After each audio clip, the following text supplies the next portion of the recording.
Welcome to the Ladies Who Leverage podcast. I'm your host, Kelly Charles Collins. And I know that you know we're on hiatus for the summer, but that doesn't mean that you shouldn't get amazing content. So I'm going to share with you some interviews I did with some of the women in Ladies Who Leverage. We had an amazing series called What's the Tea during Women's History Month, where we talked about things from self-care to women in work to empowerment and also about relationships. So I'm going to share those with you so that you have some amazing new content. You're going to find that the ladies had some great strategies and tips and tactics for navigating the world as women. So I hope you enjoy this series. And again, if you want to know more about Ladies Who Leverage, we are a global network of diverse women who collaborate to leverage our influence, to increase our income, and create impact so we can live life unapologetically AF. You can always go to ladieswholeverage.com to learn more or join us in our Facebook group. So for now, I want you to enjoy this series. It was our What's the Tea series. I want you to enjoy that. We talked about self-care. We talked about women in work. We talked about empowerment, and we talked about relationships. And as always, make sure that you subscribe to the podcast so that you never miss an episode. And please leave a review and share it with your network. Bye for now. Welcome, everyone, to What's the Tea? Real women having real conversations. This is sponsored by Ladies Who Leverage in celebration of Women's History Month. I'm so glad that you all are here, the ones who are here with us live, and those of you who are here with us on Facebook. I'm your moderator today. I'm Kelly Charles Collins. I'm the founder and CEO of Ladies Who Leverage. I'm also the host of Ladies Who Leverage podcast. And companies hire me, as a retired attorney, companies hire me to keep them on the right side of the next hashtag movement. And I do that by training them on unconscious bias, bystander intervention, and courageous conversations. But today I'm here with my Ladies Who Leverage. And in Ladies Who Leverage, we are a global community of badass women. And what we do is empower each other to leverage our expertise, resources, and relationships to build our business, our brand, and our badassery. And every one of these women that's here they are all in Ladies Who Leverage, and they're what we call LWL. That's what we say for short, investors, which means that they're in the paid part of our membership group. But they're awesome. I cannot wait to have you meet them. I will introduce each of them at the first time that I ask them a question so that we can get right into it. So today we are going to be talking about women's empowerment and what we call the audacity of badassery. So I came up with the audacity of badassery because I was watching TV and I saw a male doing his job, and I looked at him and he was so unprepared, but he was there in all his glory. He was unprepared and unbothered. And to me, I was like, that is the audacity of mediocrity, showing up regardless, doing whatever. And it made me think about women and whether or not we do the same thing. And I challenged women to stand in their badassery. So, to really exhibit the audacity of badassery, because we can't show up in mediocrity. So while we get started, what I want everyone to tell me, or who I call on to tell me, is when you hear badassery, what does that mean to you? And I'm going to start with Miss Dr. Renee Baker, and I'm going to ask Renee this question, but let me first introduce Renee to you. So Dr. Renee Baker, and I want you all to listen to all of the bios of these women. They are amazing, amazing women who you need to follow, who you need to connect with. So Dr. Renee Baker is head of PCG Advisor Inclusion Networks at Raymond James, providing corporate support and leadership for the Women Financial Advisors Network, Black Financial Advisors Network, and Pride Financial Advisors Network. In her role, she focuses on increasing representation of diverse advisors within the firm and the industry as a whole. Working closely with Raymond James, PCG Education and Practice Management, and the firm's head of diversity and inclusion. She also used to be the CMO for Carolyn, but that's just a little thing that she was in the C-suite. But Miss Renee, what does badassery mean to you? So thank you for having me, and I'm just so happy to be here with all you badass ladies who leverage. So being a badass to me is to show up bold, to always be present, and just be audacious. And when I say be audacious, it's about I'm willing to take those risks. I'm willing to show up and throw up and put out all the information that I know. And I'm unapologetic about doing it. And oftentimes we get caught up in what other people say, feel, think, because they want to shrink when you're bold and audacious. They want to shrink you. And we're not about that. So when I say I'm a badass, that means I'm showing up, I'm throwing up, and even in my worst days, I'm gonna get this hair together. I'm gonna put this lipstick on, and I'm gonna show up and let them know that I'm smart, I'm present, and I'm actionable. So that's what that Okay. means to me. I love that. I love it. Show up and throw up. All of it. Love it. So, Michelle, let's go to Michelle. So, Michelle Craig is the founder and owner of Transcendent Law Group. In her practice, she facilitates effective negotiation, mediation, and resolution of legal matters for small to large companies in the areas of litigation, labor and employment, economic development, transactions, and charter schools. So, Michelle, what does badassery mean to you? So I think we probably will all have a similar definition, right? Because I think we know that showing up as a badass is showing up authentically. It's showing up in a way that inspires not only others but yourself. It's showing up prepared and showing up prepared knowing that you know what you know.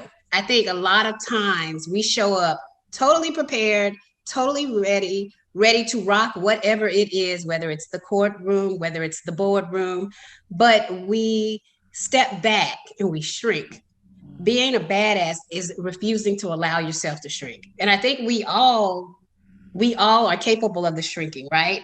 But it's stepping back in and say, no, I know this. I own this room, I own this courtroom, and I can do this. I Yeah. think that's my definition. I love it because one day I was being interviewed by somebody and they asked me a question, and it's funny that both you and Renee said this word, and I said, I don't shrink. Right. And for me, that was part of it, like just being a badass, that you just don't shrink because that's what people want you to do it in the face of whatever it is they're carrying on with. So Lisa Robb, I'm going to bring you into this one before I move on to something else. So Lisa Robb is a life coach, speaker, and founder of Raining Glitter Coaching, which I just love that name. She's on a mission to create a ripple effect of goodness. Her goal is to impact women all over the world by helping them take their spark and fan it into a flame. She believes that when you win, we all win, and I agree. So, Miss Lisa Robb, what do you think about this? Oh my gosh, I just love this question and I love these answers. I get so excited about it because I think the name of the game is authenticity, right? It's not about being a square peg and trying to fit in a round hole or vice versa, right? It's about being yourself. And when we present ourselves in a way that is so unique, in a way that only we can do, then really we all win because we're filling a gap that only we were designed to fill, right? That we don't come in shapes like circles and boxes to fit in. We have this unique shape that cannot be labeled. And it's just who we are. And I think when we show up like that authentically, it's a gap that only we can fill, and it does it's a service for the whole world to show up that way, and that's our responsibility to show up with our strengths and our experiences and use them. That is a powerful thing. Thanks, Kelly. You're welcome. And Precious, I'm going to come to you on this question. I'm going to change it a little bit. So, yes, we all talk about badassery, and all of us here say that word without hesitation. But we know that some people are just like, I don't want to hear that word, right? I don't want to be called a badass. But before you answer, Precious, let me introduce you and your badassery. So, Precious Williams is also affectionately known as the Killer Pitch Master. She can help you slay all competition with her killer elevator pitches, media pitches, and investor pitches. She is a world-class master communicator who works with successful entrepreneurs and speakers and helps them take their professional pitching and speaking skills to the next level. And she's everywhere. So if y'all don't know Precious, then I don't know what you're doing. She's also, and you'll see why I'm asking her this question. She is also the author of the #1 bestseller, Bad Bitches and Power Pitches, for women entrepreneurs and speakers only. So Precious, when you and I met, the way that you and I met was that you were asking for advice on the name of your book. And because you were going to use the word bitches and you were like, I don't know what people think, we're going to think. So when we talk about badassery and we just use that word, just like out loud, like Renee says, showing up and throwing up, how do you feel, or what do you say to people who are resistant to that term and like, no, I don't want to be a badass? What do you say to them? Well, at the end of the day, like, not every tribe fits your vibe. So if you don't want to be called a bitch, that's you. If you don't want to be called a badass, that's you. But when we talk about badass, I'm talking about the type of women who are trying to come up out the box or break free of everything that's ever held them back, whether it's in their careers, their jobs, their relationships, or whatever. And when I think about badass, and as a 2020 LWL Badass Woman of the Year, I feel like it's really like going back to Kelly, unapologetic AF. I don't really trip off of what people say about me anymore. I just want you to respect me. You do not have to like me. And being a badass means that I'm going to go in and do what I have to do regardless. And I remember when I first put that book title out, and for 3 years, I sat on it like, man, they think I'm only saying it for shock value. Man, they only think that. And then I met Sharon Monet, and she was just like, what's the name of the book? She said, that's going to bring people to you because you're speaking to women who may be afraid, but they want somebody else to do it. And as the great Ty Goodwin, my business coach, always says to me, until you step into your purpose, another woman can't step into hers. So when I stepped into truly being a badass, that it took the floodgates, and I was like, we doing this now. I don't care. I don't care what people say about the very people who said they wouldn't buy from me secretly were in my text message. I did buy it. I just want to say, oh, I thought it was urban lit. I kind of was hoping it might be, so look, but no, it was really, really good. And I said, yeah. It had to be, it was a business book, and things came out of that I never thought. Being a badass means there are no guarantees, but that doesn't stop me from trying in the first place. I never thought that writing a book called Bad Bitches and Power Pitches would get me to where I am today. And I've never had a company, whether it's top of the Fortune 500, who's ever said, you know what, we're not going to buy your book because of the title. Never had that happen. And so I say to all of my badasses here tonight, embrace it. And remember, at the end of the day, they're going to talk about you anyway. Might as well give them a show. Give them a show. So Pamela, I'm going to bring you in on that one. How would you respond to people? But let me first introduce you. Pamela Burkett Jones is a certified career strategy coach, consultant, trainer, and college professor dedicated to assisting individuals during career transitioning reach their highest potential in their professional and private lives as they move from being functional to optimal. I love that. She's the executive director and founder of Proactive Life Coaching and Consulting. She's also the author of Handle with Care, 7 Essentials to Prepare, Pack, and Propel for a Career Transition. So Pamela, all of that to me is like, let's get our badass on. So if you have somebody who is like resistant around, the term or being called a badass, what would you say to them to get them just right in the spirit? Maybe they don't want to use the word badass, but how do you get them into the spirit of badassery?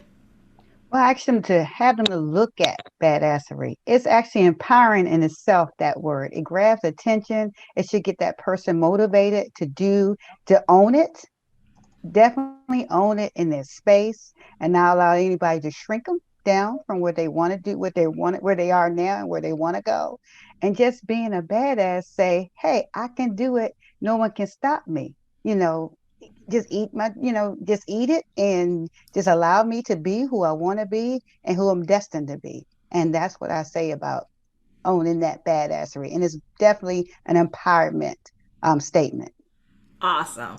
So I'm going to ask for you all to raise your hand if you have ever experienced, so we're talking about our badassery and being authentic and being in our spaces, but sometimes we're in spaces where people don't really like all that, right? So if you've ever experienced bias, oppression, discrimination, any kind of dehumanization because of, just showing up like who you are, raise your hand for me, right? We've all experienced that. So I was being interviewed for a podcast the other day, and we were talking about that, being, discriminated against, or having, people being subjected to bias. And the question that was asked of me, and I'm paraphrasing, the question that was asked was, why didn't I leave? Right? So why didn't I leave those spaces?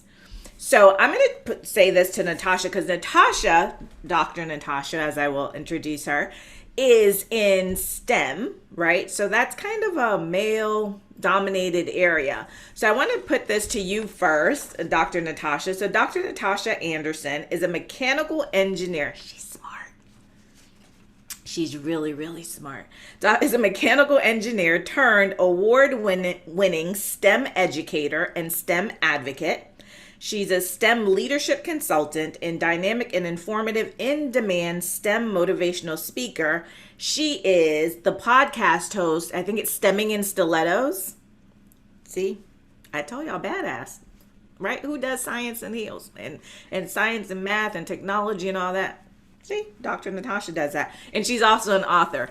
So Natasha, tell me, if you've ever experienced that, but why didn't you, if you experienced that, why didn't you leave that space? Or if you did, tell me why you left that space. So this is a complicated question at best. So I'll answer, I think if we go back to what I believe the definition of badassery is, it's all about loving yourself. Mm-hmm. The good, the bad, and the ugly. It's all, being accepting of yourself, it's like, your faults, what you excel at, the quirkiness, all of that stuff. And then coming to an acceptance of this is who I am. And then when you show up places, you can bring your whole full self there and do whatever it is you're going to do. Because your quirkiness, that you can talk about math 24, all of that stuff, right? And can't nobody tell you anything about yourself that you don't already know. So when you show up, it's like, okay, it's on. That's it. So that question is complicated because it depends upon where you are in your career. Because I know when I was 23, 24, 32, I didn't know who I was. I didn't understand all of this stuff. I was still in the process of becoming. I'm still in the process of becoming. But I was really in the midst of it. I'm a wife. I'm a new mother. I'm trying to do all the things. It's like, and so people are trying to tell me who they think I am, and I'm like, oh well, maybe I am that. Well, maybe I am this, until it got to a point to where it started to feel like I was being inauthentic when I showed up places because I didn't know who I was. And so when I got to the point to where, like, wait a minute, let me figure me out. So when you say to me, hey, Natasha, this is who you are, I can be like, buddy, no, that's not me. And you're not going to get anything else. So now I'm at a point to where if I'm at a place and it doesn't feel right, or I know, like, yeah, this is not going to work, I'm out. I'm out. And so that's that. That is that on that, as my daughter likes to say. That's that on that. Ty Goodwin, I want to bring you into this one. So Ty Goodwin is the CEO of the Momentum Agency and the creator of Quiz and Grow Rich. She's an award-winning instructional designer with 20 plus years of experience creating learning solutions for Fortune 500 companies like Barnes & Noble and tech startups like Lead Pages. So Ty, I was asked that question, like, why didn't you leave? And I'll tell y'all what I said. But why, if somebody was really testing your badassery, right, and you were experiencing bias, this is what I call it, bias, bullshit, and badassery, right? So if you were experiencing that, why, if in that time, did you leave, or why didn't you leave? I left. Okay. And I've left multiple times. The first time was when I was at a Fortune 500 company.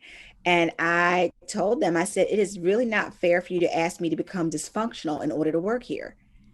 And I walked out that day. And when I came back the next week, now I didn't just like quit then. But when I came back the next day, they were like, we didn't think you were going to come back. We were worried that we had lost you. And I'm like, no, but I'm going to share and speak. And it was heartbreaking because it was what I thought was going to be my dream job. And I ended up leaving that space. And the last time I was in a similar situation where, I told the folks there, I said, if I looked a little bit different, and by me looking different, I mean, if my skin was a different color and, I had male body parts, we'd be having different conversations about my career. And so they gave me this really, really crazy job, thing. They were like, well, we don't know what the position is going to be called anymore. Do you want to stay? Like, no. What are you, crazy? Like, I'm not going to put, like, you really think I'm going to put that on LinkedIn, like this new crazy title that they were making up? And so my comment to them was, would you like me to leave this Friday or in 2 Fridays? Because I can do either or. And that was the first time in my adult life where I ever like walked away and I did not have a job lined up. I did not have a business on the side because while I was there, I couldn't have a second business. And I didn't even have a resume, Kelly. I was like, yeah, this is not for me. And I walked away. And, after being in those same kind of corporate environments, it was always the same thing. I was always the youngest person in the room. I was always usually the only person of color in the space. And, this was 3 years ago. My last time I was fully employed. I say I'm happily unemployed for 3 years now. But I chose to walk. I always chose to go and do something else because I know what I bring to the table. I know that in almost every situation I've been in, I've always outworked every single person, and it wasn't always easy, especially when somebody, well, you got a good job and, yeah, it can look good. Mm-hmm. But it doesn't always feel good. And, when I think of badassery, to kind of like tie back into what we were talking about in the beginning is, badasses make their own rules, right? And the rules for me say that I don't have to stay in a 6-figure job if you're treating me like crap, right? But we get to make our own rules. And I think that's the essence and the audacity of being a badass, is that you can look at a situation and it doesn't mean that you're throwing everything to the wind. It doesn't mean that you're doing things haphazardly, because you can be strategic about it, but you know your worth and you make decisions based on that. Yeah.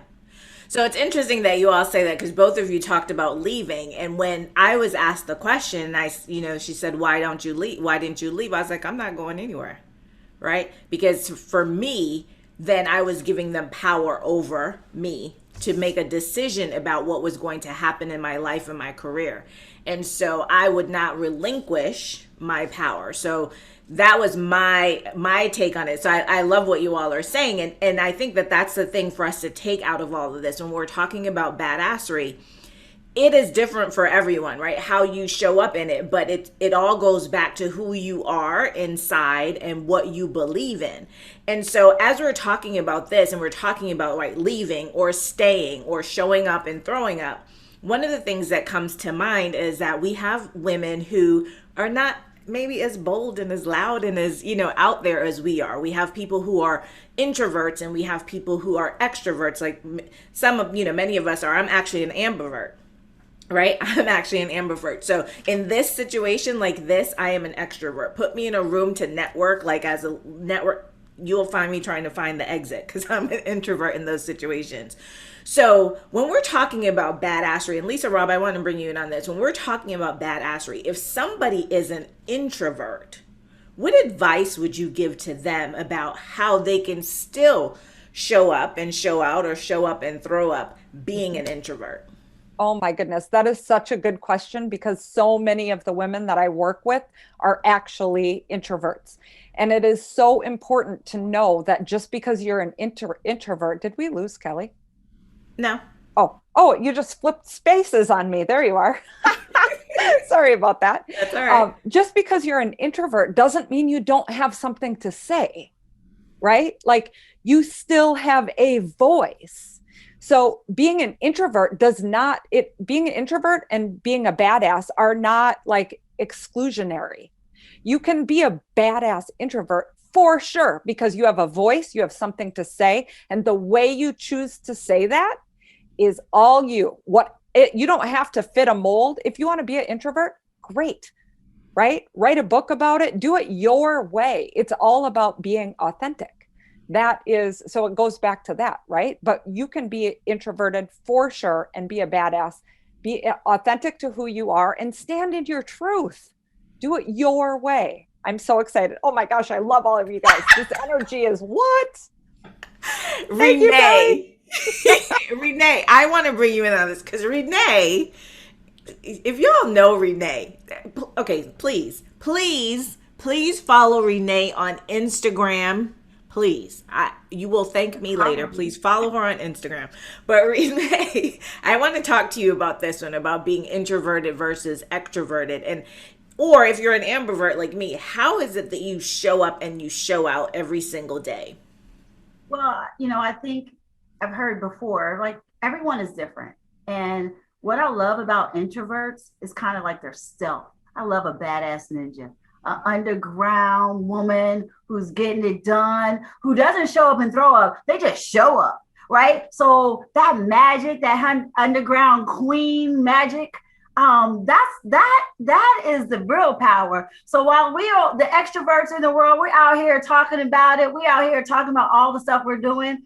The introverts, they just showing up quietly, moving. That's kind of like a law. You heard of the 48 laws of power. This is the 49th law of power, is you are just showing up. So I'm not mad at an introvert. I'm not mad at those individuals that's like quietly just executing, because it's really not about, you can be bold and show up, but you can be bold, brilliant, and quiet and still be a badass. So I do give my favor to the introverts. I'm kind of like, I can be like you, Kelly. I show up in a networking opportunity, but I do a lot of things underground. You won't see me going up and throwing up until it's done. And you're like, what you did? Like quietly. So I do respect that. And I do think, because we want to respect everybody's differences. Everyone is different, but there's space for everybody. Yeah. So that's what I would say to that. Can I jump in here? Yeah, go ahead, Natasha. So I'm an introvert, a proud introvert. And what I want people to know about introverts is that it's about how you get energy. So some people get energy from other people, they draw it in, and they do that. Introverts get energy from themselves. we pull from ourselves, from our inner selves. So the approach is different. Right. And I agree with Renee when she's saying that it doesn't mean that we're not bold, that we don't show up, that we're not brilliant. It's the approach is different. And so badassery looks different. I wrote down the badass ninja. Okay. Can I use that? Because that's going to end up on somebody's, probably on my podcast tomorrow. That's yours. You own that. That's yours. Okay. Got it. Because I think that being an introvert, people assume that we're the quiet, mousy people in the corner. That's not a true representation of who we are. Again, we have to gather ourselves before we go in. So think about the girl or the woman who's always like, she's quiet for a minute, but then you ask her a question, and she's on, right? It's like the light switch came on and she's ready to go. It's like me getting on a stage, right? Me being in a classroom, it's like you in the car ride, I have my headphones on. I'm probably not going to talk to you, but as soon as I hit that building, it's on. And that's how we do things. And so your badassery just looks like what you look like. So it all of us are different here, and we're all badasses. It just looks different on each one of us. That's awesome. I'm glad you jumped in on that. And so, listen, Renee, you have started a whole nother thing. So I need you to go on there and protect. Somebody needs to protect. Don't y'all steal this. Protect Badass Ninja for Natasha. Because somebody says she said Badass Ninja. I can't today. And then somebody says Renee Stealth Ninja. Yes, I'm here for it. Bold, brilliant, and quiet. As an introvert, that title Badass Ninja is now my favorite. Thanks, Renee, and great points, Natasha. So they love Badass Ninja. So somebody go protect it, please, for Natasha. So, the thing about introverts too is that they will be underestimated, right? So people think, so when you're saying, they come in like the Badass Ninja, they are underestimated when they show up in spaces. And so, don't sleep on them, right? Don't sleep on them. So Precious, did you want to jump in on that one? You're on mute, hon. No. I wanted to jump in a while ago when I first met Dr. Tasha. Okay, go ahead. Dr. Tasha, remember that? After I was speaking at Spelman College, and so I was flown down by the Alumni Association, and I was put up at this hotel, and I'm getting ready to meet Dr. Tasha. It's the first time meeting each other. We only know each other online, and I think she got a little lost trying to get there, but I saw the badassness immediately. Like, don't sleep on Dr. Tasha. So we were in the hotel room, just kicking it, acting a fool, getting some vittles, some food and everything. She said vittles. We had a good time. And I was like, I like her already. That's my kind of thing right there. You remember Dr. Tasha? No, I can't forget that. It was a monumental meeting.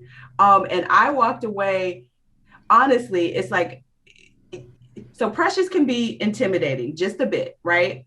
But not, I don't mean it like not negatively, right? Not negatively, but because she is so big, and she owns all of it, and I was so like, whoa, right?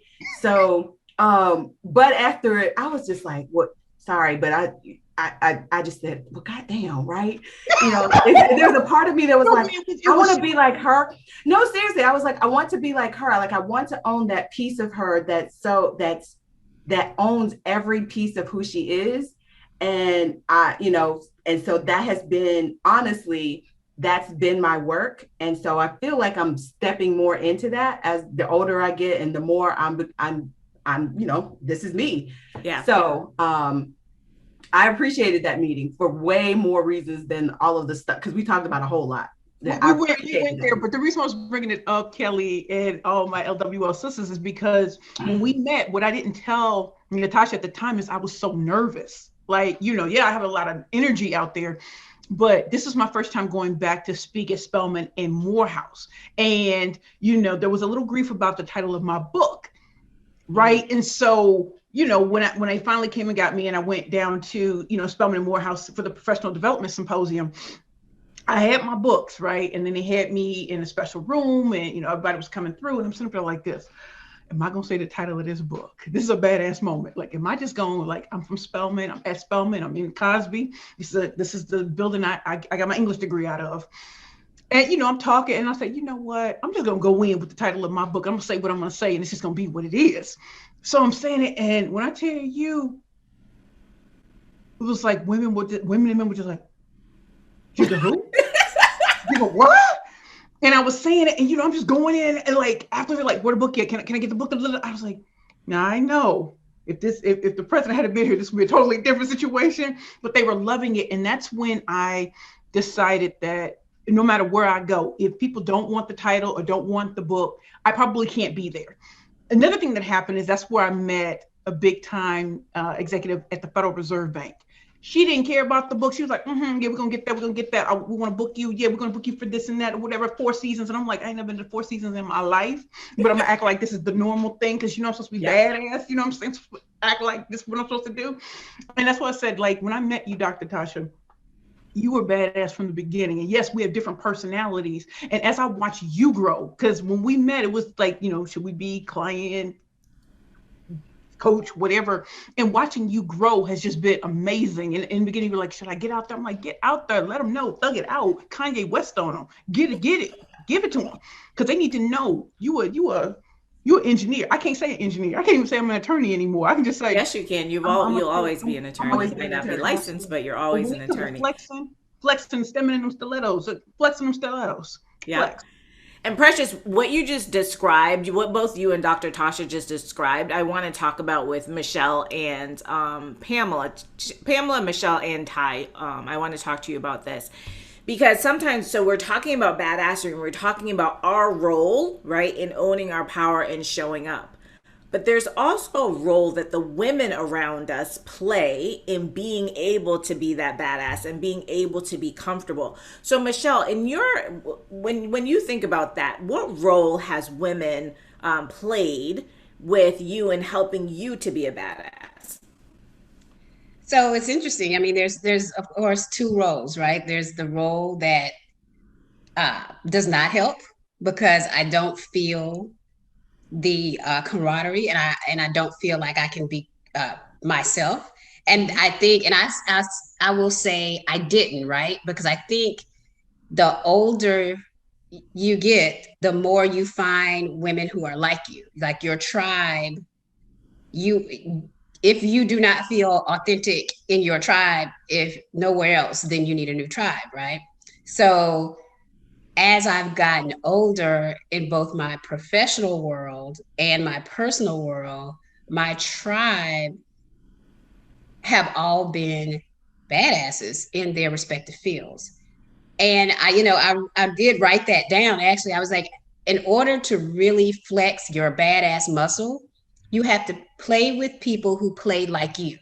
Like if you are not playing with people who take those chances, who are not afraid, or who will tell you when they are afraid and still do it, then you won't see it, and you can't be what you don't see. We know that from our children, and that's why we put ourselves in front of them in a way that they can see badass women. They see stem and stilettos. They see power pitches. They see it all, so they know that you can do this. And it's the same way as grown women. We have to see what we want to be, and I see that in my tribe, and that's definitely one of the things that makes the difference for me. Because there are days when real badass Michelle is out there, and there are days when badass Michelle is just kind of tiptoeing out there, and eventually you need those people who are in your corner saying, no, get out there, girl, you've got this. Yeah, absolutely. I love that. Ty, what about you? Yeah, this is an interesting question for me. When I grew up, I didn't feel like I had a lot of support from other women. And that had been, from being in the second grade and being put in the fifth grade class and everybody being mad at me, right? And then being the smart and being the nerd, and you talk white, all those things that I got from the women that were around me.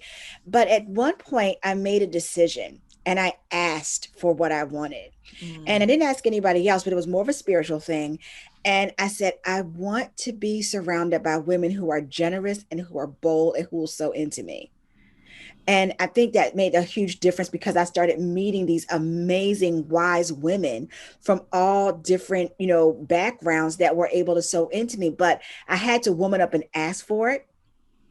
And I had to not play like the victim. And I had to let go of that, what if they don't like me and I don't fit in here? Badassery, right? Listen, I am who I am. And I get to ask the universe for what I want. And when I asked, the women showed up. And so at this point in my life, it's like Dr. Michelle was saying, that, you start to find and attract people that are like you. I think as we come more into ourselves, our light attracts light. And my favorite word is brilliant. Precious knows this. My favorite word is brilliant. And I think when we show up in our brilliance, we begin to attract, not only reflect, but we attract more brilliance into our space.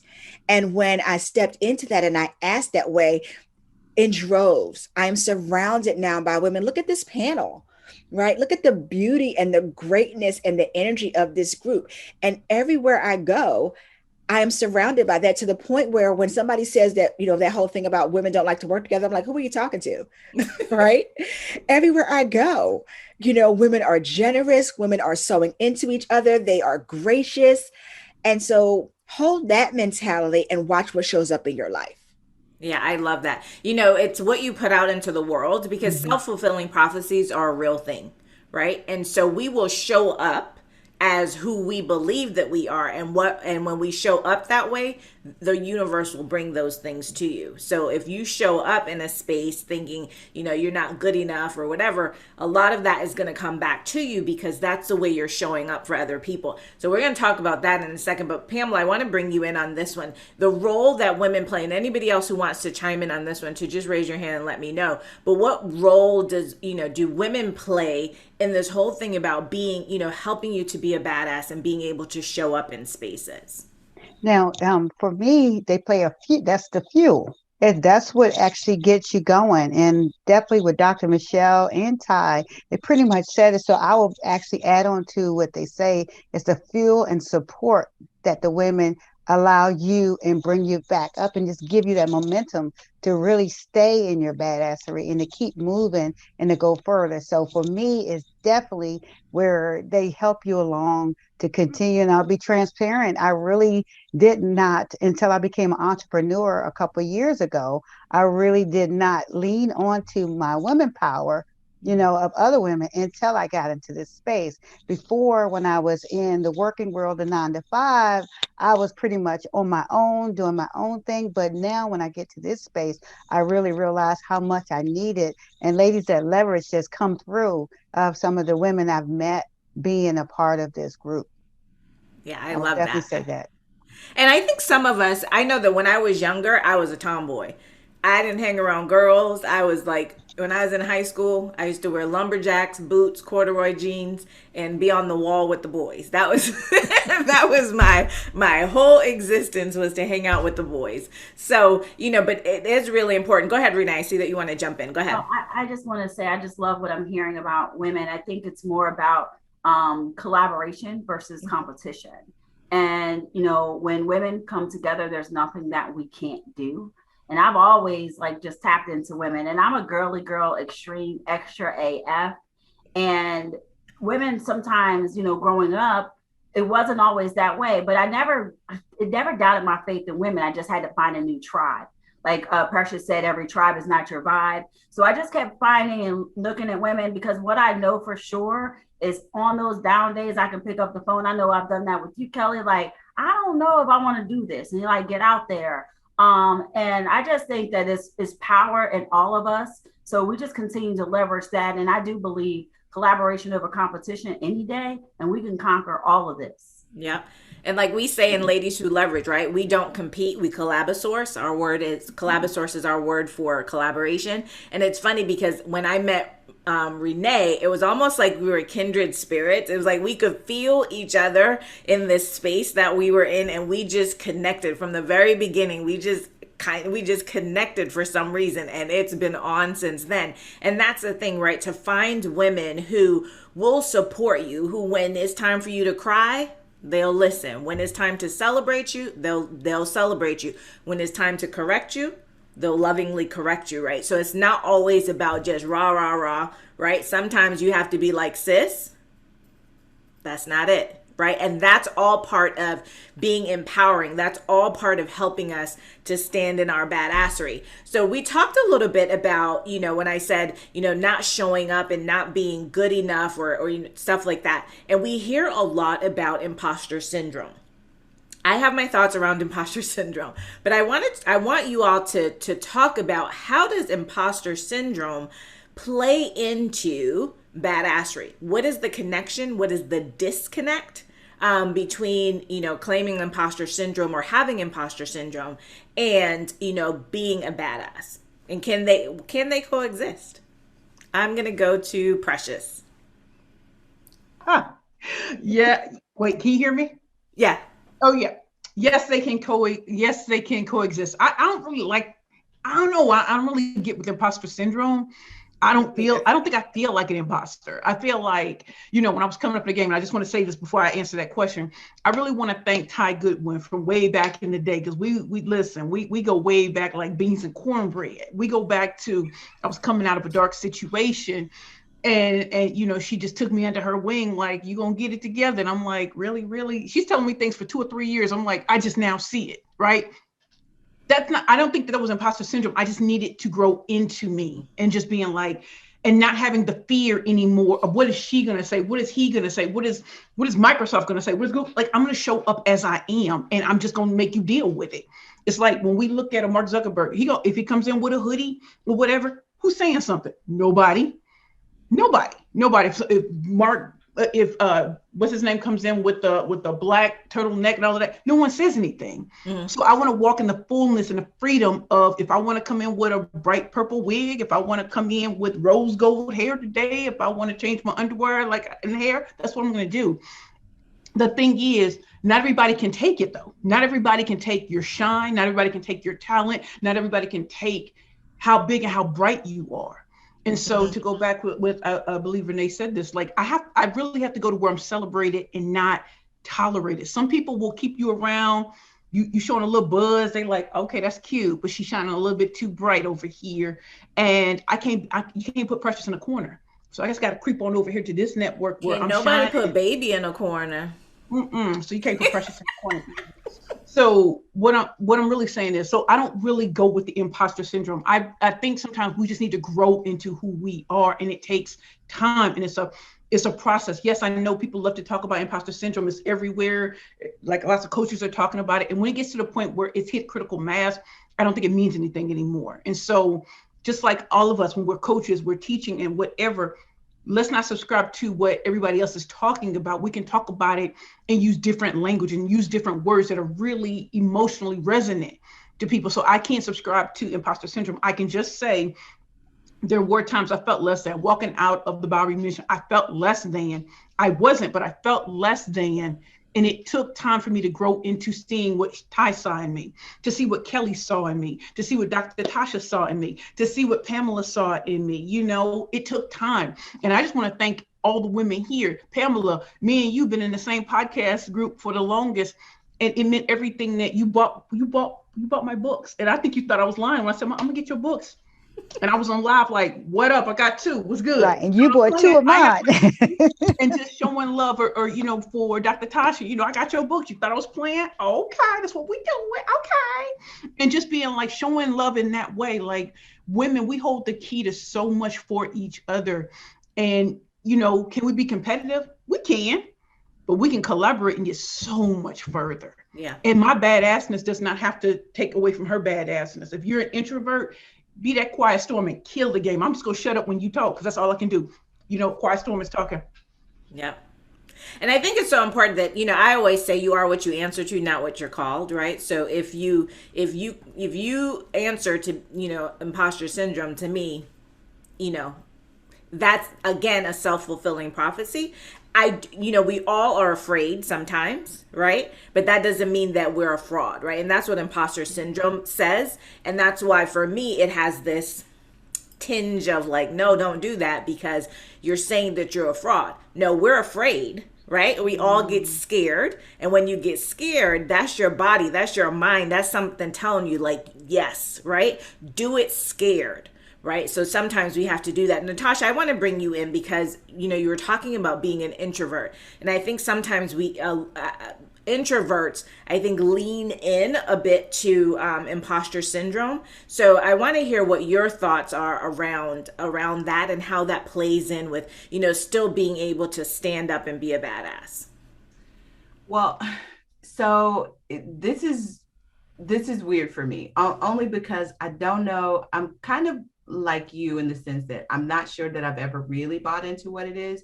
Now, have I been in situations where I was like, I don't know about this, especially being a Black woman in STEM. I've been in rooms where there was nobody who looked like me, and you could tell from the environment that they weren't too welcoming. It was like, why is she here? And I could tell story after story after story of me having to say, hey, I'm the engineer of record for your project, or I'm the, having to really, and then having them test me to make sure that I knew what I knew, right? So that can sort of give you a complex if you let it. But what kept coming back to me was, and all those time is that I just know what I know. And I've always gone back to that, where I just know what I know, right? Whatever that little bit is, or that lot of thing is, that's what I know. And that's what I have to offer.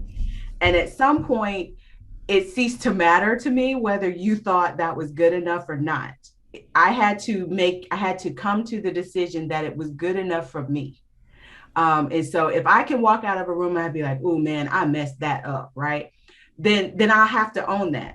But I couldn't, it was never a matter of, I don't think I'm good enough. It was always, this is what I know. And I have to go, I mean, my parents paid a lot of money for this degree, right? For all these degrees and that first degree anyway, and these two other ones, like I'm gonna know what I know. So when I show up these days, and even back then when I was going through all of this, it was, I know what I know, and I'm not gonna let you tell me what it is you think I know.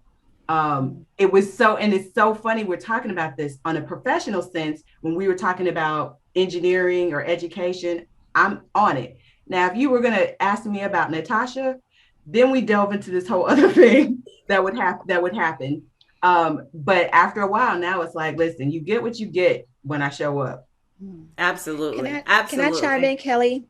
Yeah. Go ahead, I think I've started flipping this whole idea of imposter syndrome, because what I see more of is us being imposters when we're not showing up in our full brilliance, right? We're playing small. Right. I don't want them to know, I don't want anybody to be offended. So I'm not going to show up and I'm not going to say what I want to say. I'm going to be really quiet. That's being an imposter. Mm-hmm. Right. And that's the real syndrome that we need to learn to let go of, because when we don't show up, we're not getting to the people that we need to get to, the people that are waiting for us to show up. Precious said it earlier. Like I always say, there are people who can't step into their purpose until you step into yours. So if you're not showing up, that ripple effect of you not being who you are is huge. Just like the ripple effect of you showing up and being authentically brilliant is amazing. Yeah. And I think we see that in the group, right? That when women are showing up in the group, it pushes other women to be like, oh, I can do that. You may think that, you could not have accomplished that, or, no, I can't start this. Oh, I can't switch into that. And then you see all these women doing stuff and you're like, oh, wait a minute. Right. And if we don't, right, if we don't show up in those spaces, then other women can't see us. I remember at the beginning, and Lisa, I'm going to bring you in on this whole imposter syndrome, but there in the beginning of the group, like several months ago, I had someone ask me, I don't want to post. I don't want to post the stuff in there because it seems like I'm bragging or I'm boasting. And I was like, no, you have to post those things, because that is what gives the other women fuel to be able to know that they can do it. So whatever it is that they are doing, whatever they're striving for or trying to be successful in, when you show that you have stepped out, when you show that you've owned your power and that you're unapologetically living your life, then that gives other women the fuel and the fire to do that. And Lisa, I know that you coach a lot of women, and I'm sure this issue comes up a lot. So how do you deal with it? How do you talk to women, who are just embracing this whole thing, which I think was created by a man, but anyway, embracing to get us to just be like one other thing that, we can say negative about ourselves. But what do you think? How do you help women, move through that and, like Ty says, kind of flip it? Yeah. Oh my gosh, I love that. I'm seriously on the edge of my seat. Like I know, that's why I was coming to you. I'm about to fall down because this is so great. I love all of the ideas and the energy. I feel like I'm going to explode, really, because it's just crazy. So I think that when it comes to this idea that we have a choice, and that choice is super powerful. And I found myself in this exact situation one night. It was late at night, and I was obsessively checking my email because I had applied to speak at a symposium that I really wanted to speak at. It was for women's leadership, and it just felt like the perfect audience, and I really wanted that. So I was obsessively checking my email. And as I did that, I got an email from another coach. And I read her email, and you guys, it was brilliant. I mean, her pictures were perfect. Her copy was great. Everything about it was great. And I really started to feel like, oh my gosh, what have I even done? And I started to feel bad. But then a miracle happened. And that miracle was I stood up and I was like, no, I choose inspiration. And I was by myself. And I was like, no, that's not how this is going to go down. If there is another coach that is writing brilliant copy and has brilliant pictures, I have a choice. I can either decide to look at myself and compare what we're doing, or I can look at her as inspiration. Like, thank goodness there are people like her that are doing what she is born to do. Mm-hmm. And she is showing up so fully, and she is so passionate about what she is putting out into the world. And I choose inspiration. And you know what? It's a choice that each of us have to make. We can choose to be competitive, or we can choose to look at our competition in a completely different way. Mm-hmm. When I was looking at who is my competition, I started looking at fear, anxiety, right? These are the things that are my competition. And every one of you is like a partner in crime that I'm locking arms with. And we're like, these things are not going to stand a chance, right? Mm-hmm. Because we have work to do and we don't have time for all of that, right? So we are going to choose inspiration. And when we choose inspiration, that is so, because it gives us space to be bigger, right? Mm-hmm. We don't have to shrink because we are here like clapping and putting our hands up. And when I see the things that people are doing, you are so right, Kelly. Like when I see the things that people are doing and I can cheer for them in a way that I really feel good about it, it gives myself permission to be bigger. Yeah. Right. Like when I was listening to a podcast that Precious did an interview the other day. And I was like, what? I ran faster. I was out for a run when I was running faster. I had to stop running and send her a text because I was like, this is insane. Like I needed this today. Yeah. It was so great. So, I'm so excited. I'm so sorry. I gotta stop myself. I love it. No, I love it. You know, and so we're saying, you know, don't compete. So, you know, we don't compete. We collabosource. And you may hear, and some people may think, well, you know, that's just crazy because, you know, if I'm a coach and Lisa, you're a coach, then there is a natural competition, right, for business. But when we're talking about competing in that way, Renee, I want to bring you in on this. When we're talking about competing, there is a way to compete and there's a way to compete, right? And so for you, explain like what is the distinction? Because yes, we are all in business and so we are competing for business. But when we talk about like we don't compete, we collabosource, what does that mean for you?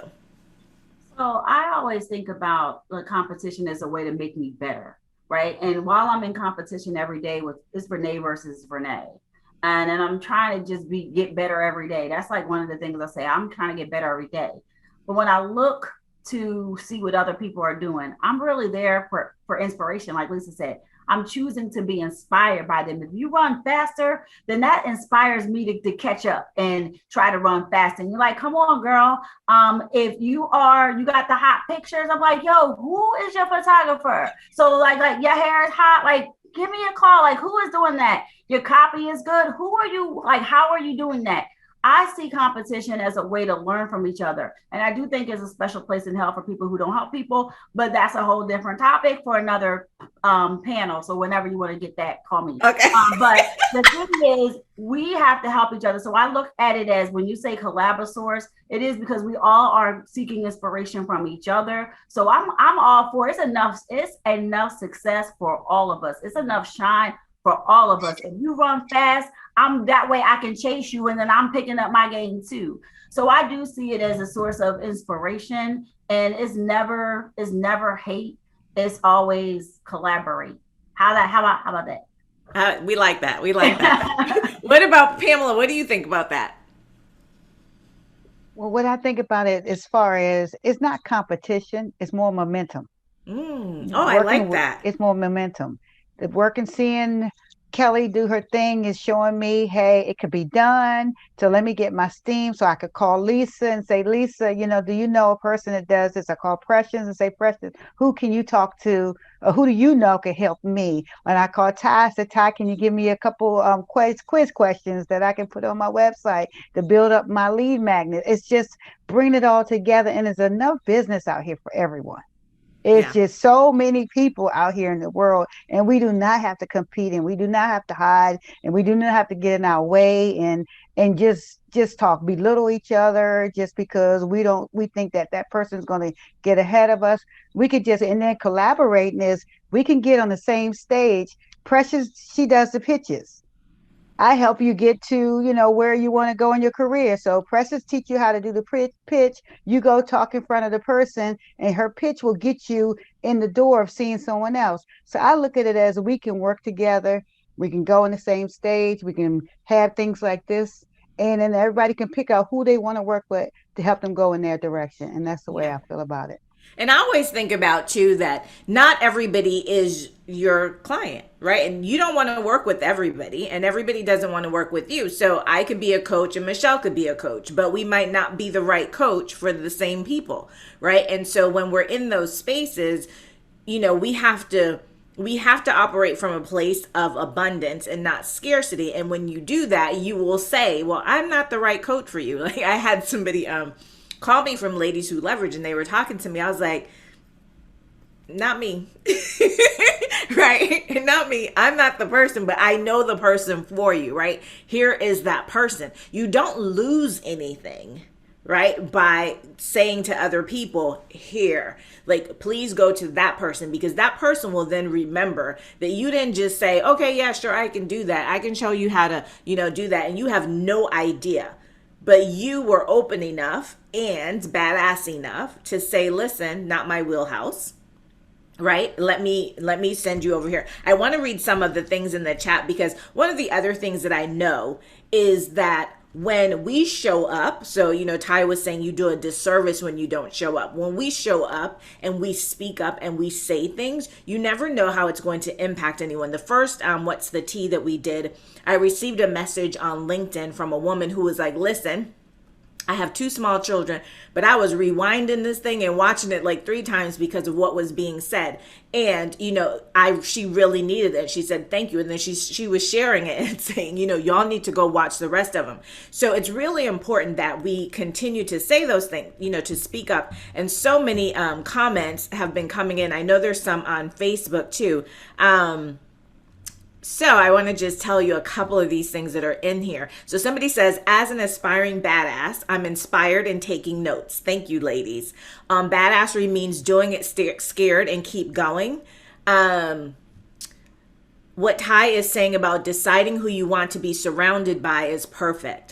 I had a very small group of female friends, but I was never much of a girl. But this supportive group is very different than any other place I've ever been. This is the first group of women where I felt I truly wanted to be and was completely welcomed. I'm wearing jewelry and makeup now as a direct result of my interactions with you. So you see, like when women really support other women, you would think that maybe that's not something major, but when you show up, now you start to show up differently, right? And you help each other do that. Ty and Precious keep me moving forward. Sometimes I have to remember who the hell I am. Usually when I'm around people I perceive as more powerful than me, and I have to stop and remember. Let's see what else. There's no shortage of abundance. Thanks for sharing your messages. So we do make a difference when you show up. And so that's why it's so very important for us to keep doing that. Now, I want to know, so we all in this space right now have really stepped into our badassery. But what was the biggest challenge that you had in coming to this place? And I'm going to start with Precious. What was the biggest challenge you had in really being able to stand in your power? I think my biggest challenge is my past mistakes and thinking that everyone would assume that who I used to be is who I am today. And it took a lot of talking it took a lot of hand holding from Ty, right, Ty? It took a lot of love. It took a lot of support. And honestly, I'm not trying to get emotional, but I remember just feeling like, who am I to think that I could come back with a vengeance? Who am I to be the Beyonce of my life? Who am I to be given a second chance, especially when bigger people, bigger VIP people have already kicked me to the curb? Um, in spaces where a lot of people look like me, I often felt like, because I had fallen so far, like people were repelled by me, like, oh, I don't want to associate, I don't want to do this. And then finally hearing Ty, but also just hearing God say, just do it my way. I will make your enemies your footstools. I will make your doubters into believers, but I need you to believe that everything I took you through has a purpose. So when I went through the darkest moments of my life, I didn't realize that he was ridding me of all the Klingons, all the people that meant me harm from the very beginning. And so going through that experience, I remember walking with my head down in Harlem, just all the time, just like, I don't want people to see me. I don't want to be seen. To walking out one day, it'd been a while since I've been in Harlem. I walked up and I looked up and my head was high. And it wasn't this, don't nobody look at me. It was so high that I immediately cried because I can't believe I'm looking up. Like, if someone sees me, if they're thinking about who I used to be, that's not who I am. That's who I used to be. And I put her to bed. And I remember going and doing a LinkedIn Live and a Facebook Live. I said, I'm not the sum total of my mistakes. I'm not. And when I had to let go of those mistakes and just realize that being a badass is like, just like the people in the Bible, they were flawed, and yet they did some freaking extraordinary for others. And so with everything that has happened and everything that I've gone through, and then coming to a space like this, y'all don't even know, like, to have a space like Ladies Who Leverage. I was quickly to give up my investor money. Here, you want it? I need to be up in here. Like, you need some other peeps. Let me see if I can snag up her and her. Like, we need to get up in here because this is unique, it's different, and we're all badasses in our own way, dominating in our own niche and stuff like that. And I could be freely me. I could come on here with one tooth in my mouth, four removed from me, and just be like, this is me, y'all. And y'all don't be like, she ain't cute enough. She ain't thin enough. She ain't this and that. I'm like, I don't have to be none of that. And as me and Kelly always say, this is the 40+ year glow up. And this is just what I'm in the 50+ year grow up. Okay, 50 years, 60 years, 70 years glow up. But just realizing that, like, this is real, and like, it's not gonna look perfect. And I don't care what you see on television with the badass women on TV with the glow ups and the plastic surgery. That's great. I love it. They can have it. Maintenance is a bitch, y'all know that. But just, we can rise beyond everything and just say to the people who said it couldn't be done, he moved a mountain out of my way. And then he told me I got to speak, I got to move mountains. And so for the people who hate it, okay, so they call me the female MacGyver of business. I got 2 toothpicks and they're standing at the door. I'm going through them. I'm going around them, over them, whatever. And when they come on the other side of that door, I'll be standing there smiling. I love it. I just love you. Pamela, what was your biggest challenge? My biggest challenge was moving outside of the box and destroying the box. Everybody expect you to do this and be that. You can't do this because they couldn't do it. So of course they're going to try to belittle you and downsize you. And so, a lot of people in the circle or in my close surroundings, they kind of, had a different way to see, and this is the way you look. So my challenge was to allow them to let me take my own will and not you. And I'm doing it for me and me only. And I want to be myself. And of course, I took the box, I burned it, I destroyed it, and it's in the ocean right now. So that was my biggest challenge. Yes. Michelle, what about you? What was your biggest challenge to getting to this powerful place? So I started my career in big law, right? As an associate and then a partner, and I stayed for 12 years, which is a good little while. And generally 12 years means you're staying forever. I started my firm in 2014, and it was interesting because it meant that I was jumping into the unknown. I was leaving a very good job to embark on a new law firm that, like, I had this idea, yeah, and I didn't know if it would work. I didn't know. But there was a point when I said, I don't know what that looks like, but I know what I'm not doing anymore. Like I know what I'm not doing. And that was the fuel for my firm. And once I started the firm and I was in charge, I'm a whole different person. I'm just a different human being, and she just came out because you don't have a choice, right? You're the accountant. You answer the phone. I had a new appreciation for my secretary. It's like, oh, you were doing something over there all those years, because this is a lot, right? So I really became me. And over the course of those years, I've been owning the firm for the last 6 years. I've just really blossomed into myself professionally, into really owning the fact that I know what I'm doing. Like I know this, and I think that I'm pretty good at it. And I don't think the Michelle who was the partner, although the foundation of those firms, it was great. That person would have never said, I'm really good at this and I know what I'm doing and I can help you. But this person really knows it. And I think the challenge was getting from that person to this person, but it was also the fun part. Yeah. And this right here, this is the fun part. Yes. The powerful Michelle, who is really good, not pretty good, who is damn good at what she does. And Miss Natasha, what was your challenge of getting to this place of just being in your power? So I think it's apropos that Pamela was just talking about, sort of smashing that box. So my biggest challenge is just really letting go of the idea that I had to be in the box. Because when I look back over my life, okay, I've never been in a box. I ain't never been in a box. Like, I mean, I was that kid. I was never gonna do what my mama wanted me to do. Like, I never did it. Like, we clashed a lot growing up because she had one way of doing things and I had a whole another one. And that has been my life.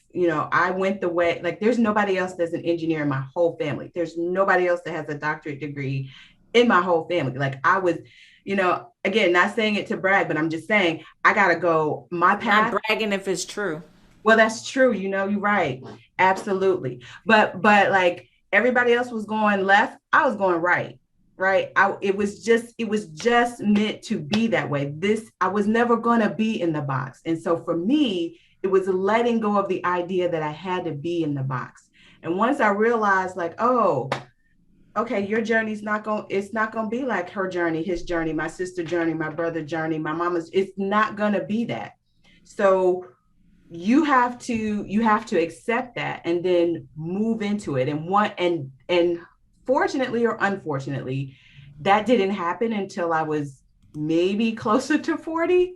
Everybody says 40 is good. Everybody says 50 is better. So I have to let y'all know, but 40's been pretty good for me.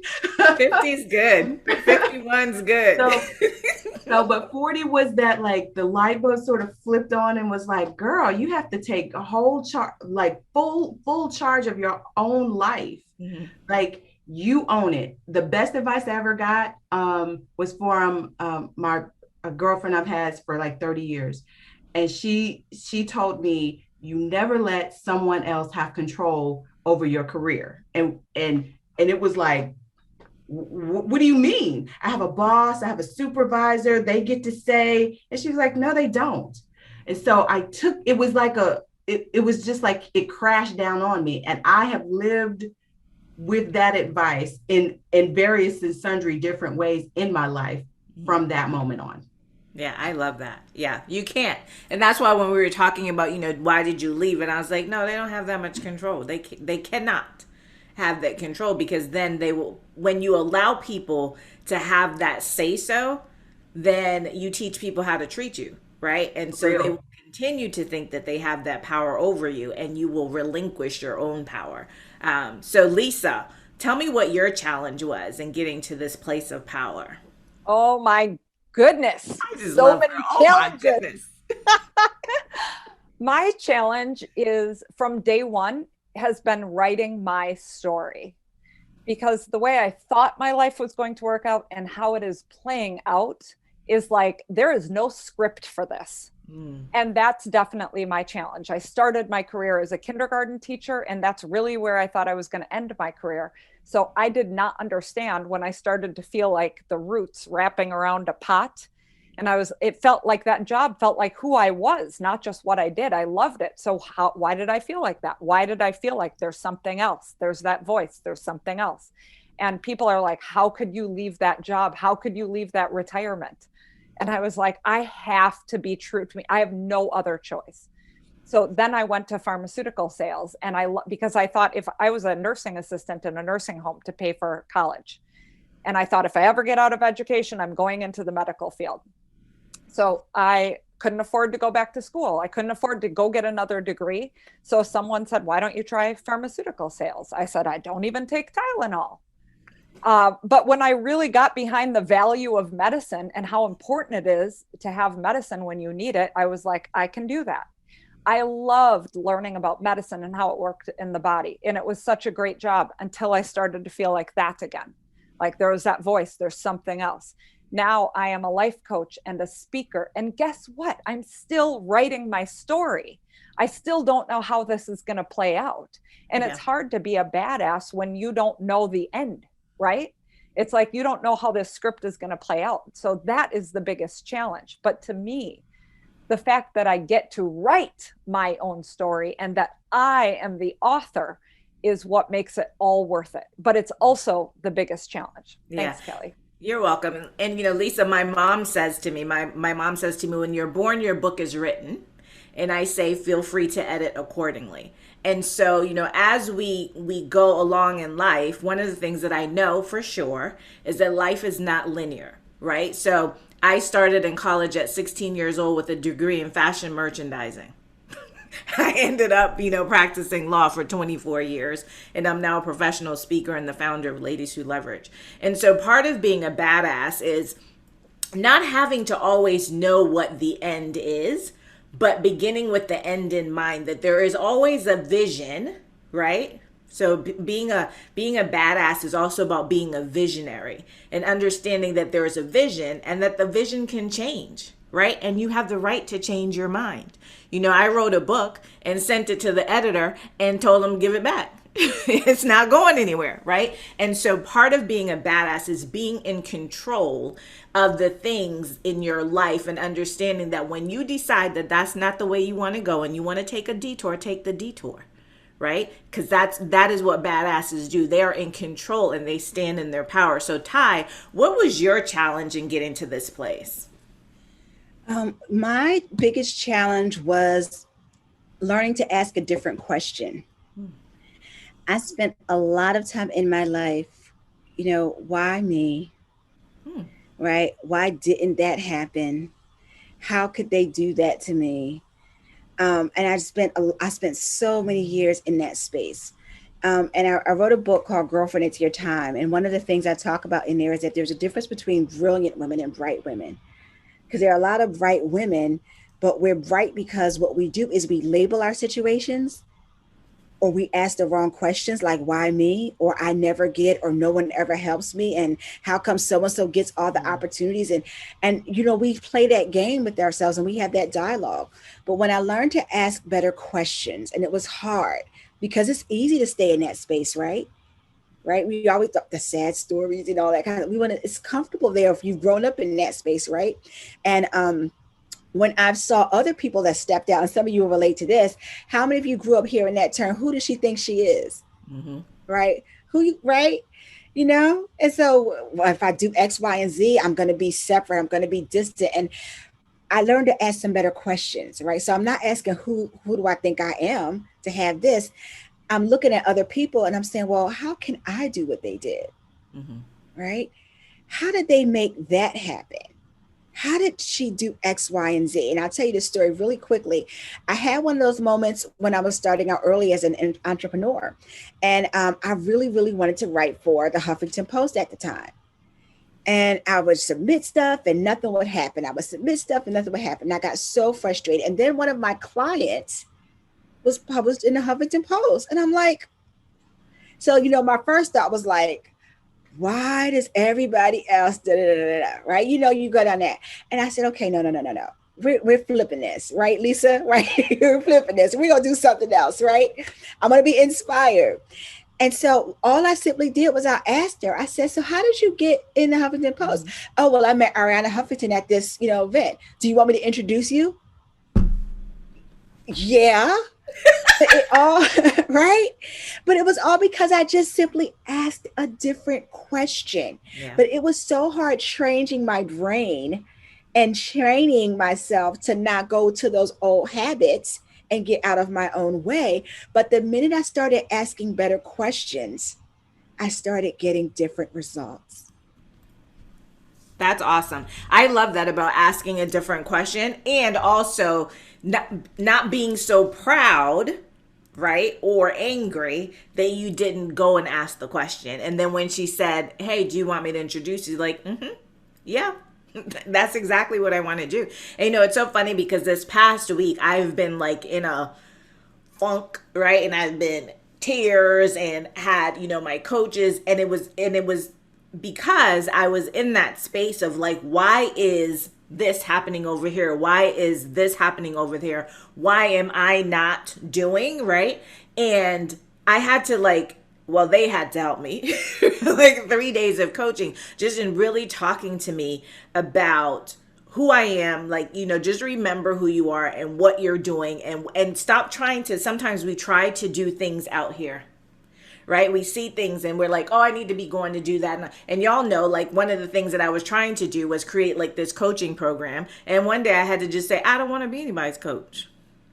Right? I like mentoring. I like advising. I love answering questions. I love this space, but I don't want to be a coach. Right? And so sometimes you have to just accept that not everything is for you. And that's, again, part of being a badass. So we don't have any questions, but Renee, I want you to jump in on the challenge question. And then what I would like you all to do as we wrap up is I'm going to ask everyone to give me, and I'll start with you, Renee, after you do your challenge, is what is one piece of advice that you would give women to be able to really unapologetically own their power? So I talk about unleashing your badassery, unapologetically owning your power, living life unapologetically AF. But first, let's start with you, Renee, on the challenge piece. What was the challenge part about getting to owning your power?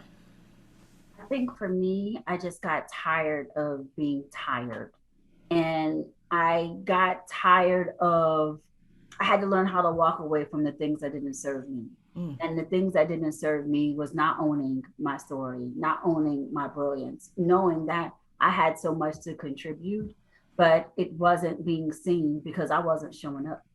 And that frustration was just fuel. So I had to make a decision. And, being on Wall Street for all the years that I was on Wall Street and, not being seen, there used to be times that I would say, am I invisible? Do you not see me? And it got to a place that I remember being in a boardroom and all of the executives were there. I had done most of the work and had shown up, and they went around and introduced every single person except me. And I was sitting right across the person, and I'm the only Black person. So I know you blanket saw me. So I stood up and I introduced myself. And it was at that moment that I decided that I am Renee Baker, and I wasn't going to let the situations or anybody define who I was. And like Biggie said, I have a story to tell, and I wasn't afraid to say it, and no longer being defined by my experiences, but being enhanced by them was something that was really important for me. So ultimately, it just got down to just tired of the BS. So that was a really defining moment for me. And life is too short. And my mother always says, just like you said, that you teach people how to treat you, and the shackles on my feet wouldn't let me dance because those shackles were fear, and those shackles were worrying about what everybody else thought. So that's how I continue to show up every day, and unapologetically unafraid, because at the end of the day, I come home at night and it's me and me, and I have to deal with feeling that way, and my husband can't help me, my friends can't help me. It's with me. So I don't want to disappoint Renee, so I'm not going to do that anymore. Yeah, that's how that happened. So my advice would be to show people better than you can tell them, and that's just it. Just show people there's so much power in being underestimated. That's my biggest flex. Underestimate me, and I've said that to you before, Kelly. Yeah. I love being underestimated me, because that's when the badass ninja shows up, and then you're like, where's she come from? So show people better than you can tell them would be the advice that I would give to continue to show up in your badassery. Thank you so much. What about you, Michelle? What's the advice that you would give? So, I think you have to surround yourself with people and words and things that inspire you to want to be who you are. I have a quote on my office desk that says, "Well-behaved women rarely make history." It's my favorite quote. And, I often say, like, at the end of it all, do you want to be known as being agreeable or being who you really are? Because that matters. And you get to decide right now which one that will be, right? And then the second thing is, there's also a quote that says, figure out what you want in life and say no to everything else that won't get you there. And those two things are my mantras that I go back and forth between, particularly when I'm not feeling particularly badass. I remind myself, you're going to be agreeable, or you're going to go get what you want. And is this thing serving the future you want to have? Because if the answer is no, then we need to do something different. And I would submit to those that are listening that if the answer is no for that thing that you're thinking about, then do something different. Absolutely. Miss Pamela. We go right after Michelle. Michelle, we're kind of close. Mine would definitely be to stay focused on your goals and desires, to dismiss your distraction, and to get rid of anything that no longer serves you. Mm-hmm. That's will be my advice. Love it. Ty, what about you? My advice would be to refuse to play small. Refuse to play small, whether you are, making yourself small so that you fit in. And I'm going to be real honest with this. Even if you've been playing small to fit in with your family, to fit in with your friends, refuse to play small, because we are eligible for so much more, right? There's a whole world out there waiting for us. There's abundance, there's prosperity, there's success. Everything that we desire, we're eligible for it. But if we play small, we will always wonder, right? We will always miss out. So just refuse to play small and go big. Love it. Love it. Natasha. Okay. There's a couple things. I've been thinking about this, right? I think the work to becoming a badass is internal. So you got to do the internal work to figure you out, and then your internal work will become external because people will see that. So it's got to start internal. So you got to do all the hard work of figuring yourself out, the do's and the don'ts and the wills and the won'ts and the cans and can'ts and all of that stuff, right? You got to do that. And the second thing I want to say is it's kind of this similar to what Ty was saying, is that I fully believe that you have the right to live your life out loud. Mm-hmm. And no one can take that from you. So when you're doing the work, and when you finish doing the work, or you continue to do the work, live out loud, do the thing that scares you the most, take a risk, do the things, and you will be rewarded. I love that. Lisa Robb. Yes. I just love this so much. I can't even take it. I think we're going to have to start LWL TV, where we do something every week, like have our own series. This is so fun. Y'all I thought I can't believe how fast this time is going. I just can't even believe it. So my advice is around uncertainty, because I think so many of us face this so often. And my best advice as far as uncertainty is to collect clues, right? Collect clues. And it might not be an answer today, but you can be like, oh, that's a clue, right? Like for people that are watching this, maybe this is your first experience with Ladies Who Leverage, and you might be thinking, what? I've never seen a group of women that are so supportive and love to be cheerleaders for each other, right? Like maybe that's a clue. Maybe that's something that's missing in your life. Maybe you should be joining us. So collect clues when you're facing uncertainty. It's okay if you don't have all of the answers all at once, but it's never too early to start collecting clues. I love that one. I've never thought about that, but I love that, right? Because you may not need it right now, but as you say, later on, or if you think about it, you're like, oh yeah, that's what's missing. Sometimes we don't know what the thing is that we need. Yeah. So really doing that reflection. And Precious. This goes along with my Queen Lisa. It's really never too late to be who you might have been. It's never too late. I was thinking, as you were saying, Lisa, like I thought about that 5-year-old Precious who used to watch Sally Jesse Raphael and Phil Donahue and just knew that was what I was supposed to do with my life. Oprah came around. I remember her later, but I remember Sally Jesse Raphael with her red glasses. And I said, that's what I'm going to do. I'm going to raise some dolls, some stick figures. I'm going in. I don't know what I'm talking about at 5, but I'm going in, and they with me. And so to think that the thing that used to get me in trouble and get me paddled by the principal back in the day, I'm 42, is a very thing that truly gives me life today and gives life to others. And so it's never too late. I remember being in a psych ward of Brooklyn Center for Psychotherapy. I haven't been in a psych ward for almost 5 years now. That's awesome. But I remember being in and out, treated like Club Fed. Silly. And I remember I started writing poetry for the first time, and it sounded good. And I was like, it took me into my late 30s to know how to write poetry. That's weird, but it sounded good. And then that told me that I do have communication skills, and it's not lost that I'm just sitting here being the mayor of a psych ward. Maybe I can do that on the outside too. So it's never too late to be who you might have been. And we often talk about, don't be a carbon copy of anyone else. Do you know how extraordinary you really are when you let your freak flag fly? Just let it fly. And I think, Kelly, one of the hardest things is when we're in our 20s, we want to fit in. Mm-hmm. We want to have the great grades. We want to graduate from the great school. We think all of the titles are going to mean something. But as a woman at 42, you can go to Harvard, you go to London School of Economics, you can have all of that and still have heartbreak. You can still have bad things happen. And so just knowing it's never too late to be who you might have been. And you can start that today. Oh my gosh, I love that. I love that. And then for me, what I would say to you, and you all know that I say this all the time, and so I would love for every woman to always repeat every single day that I belong everywhere I am, but I don't belong everywhere.